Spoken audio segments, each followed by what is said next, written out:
c'est comment est-ce qu'on fait passer une idée, un message par une représentation visuelle en mouvement.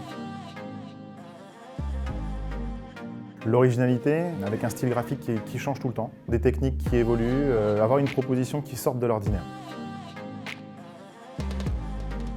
Comme c'est un métier qui est extrêmement personnel, chacun peut exprimer son style graphique comme il le veut, sans avoir à se limiter à la technique, donc c'est quelqu'un qui peut s'épanouir pleinement d'un point de vue graphique. Moi, ce que je vois, c'est qu'on a un retour à tout ce qui est sombre et tout ce qui est doré, tout ce qui est métallique. Il y a une tendance à encapsuler les choses, c'est-à-dire à mettre de la texture tout autour d'une vidéo, quelque chose qu'on voit de plus en plus.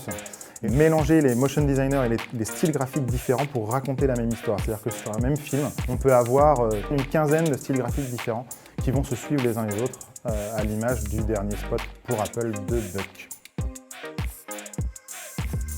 Des choses qui m'inspirent, c'est comment est-ce qu'on mélange les choses pour arriver à créer quelque chose qui est original. Spider-Man en animation, là, c'était fabuleux. Le syndrome de la page blanche commence à partir du moment où on se pose la question de comment est-ce qu'on va le faire techniquement. Il faut d'abord écrire en se disant qu'est-ce qu'on veut raconter, qu'est-ce qu'on veut montrer à l'image, et puis après se dire comment est-ce qu'on va contourner la technique pour raconter la même histoire. Le motion design, c'est un déclic. Il y a des très très bons motion designers qui viennent absolument pas à la base du design graphique.